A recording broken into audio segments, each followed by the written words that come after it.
because I can imagine the majority of people who start printing, they're gonna have lower priced printers like these, and these are like 10 times less expensive than the high-end ones. And I was quite curious to see if there really is a big difference between them. So let's take a look.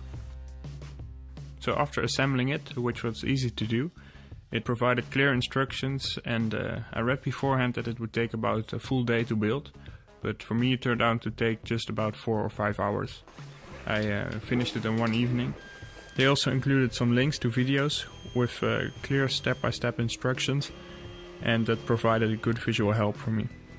I think the assembly is not something you have to worry about if you're considering to buy a printer like this, because I think everyone can do this. So then I finally turned it on for the first time, and I saw the user interface, which is very straightforward, very simple, not difficult to use. Also, clear instructions were provided.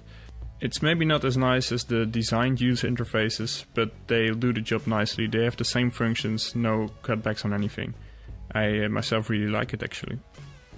So then I wanted to give it a go, but before that I needed to level my printing bed, which is really easy to do, just adjust the 4 screws. And you are able to buy an update kit and make it an automatic leveling system, but I'll do that maybe in the future. It's really not necessary now. Then about the software, they recommend you Cura, which I really like because that's the software I've been using for years. So it's all really easy to do. You download your model, you slice it in Cura, you put it on your SD card, and this printer needs micro SD cards, which I find a little bit tricky because I tend to lose them quicker than normal SD cards, but it's fine. And you put it in the printer, hit print, and it will start printing. So one thing I find really cool about this printer is that it is an open source printer. It's a clone of the Prusa i3 actually, and because of this there's a big community of people who make updates for this, who make parts for this printer, so you can tune it the way you want. So for example, one cool little update I found, which I immediately wanted to do, is to change the position of the Z switch, so you can adjust the maximum height just by adjusting a little screw instead of completely leveling the printing bed all the time. And the second little update I did was one that I see a lot of people do, and that is to change the little blower from the front fan into just a better design, which I can say that works a lot better. And of course the links of these models are all included in the description.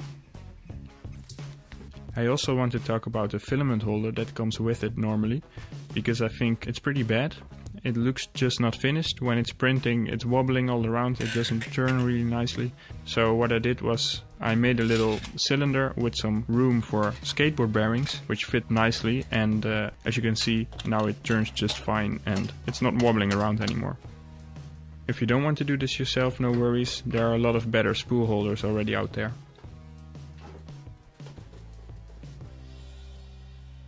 Alright, it's printing time. Let's take a look at this printer in action. I have been printing with this printer for about 2 weeks now, and I have to say this really surpassed my expectations. I did not expect it would perform this well. I did have a few misprints. It stopped a few times halfway during the printing. A few times it came loose from the printing bed, but this was on my bed due to wrong settings and bad calibration. And I'm 100% sure that when you get used to this printer, when it becomes your own printer and you know your settings and you get a good calibration, that the results of this printer are almost indistinguishable from printers 10 times as expensive, which I think is really amazing and just goes to show how the technology is evolving and gets accessible for everyone.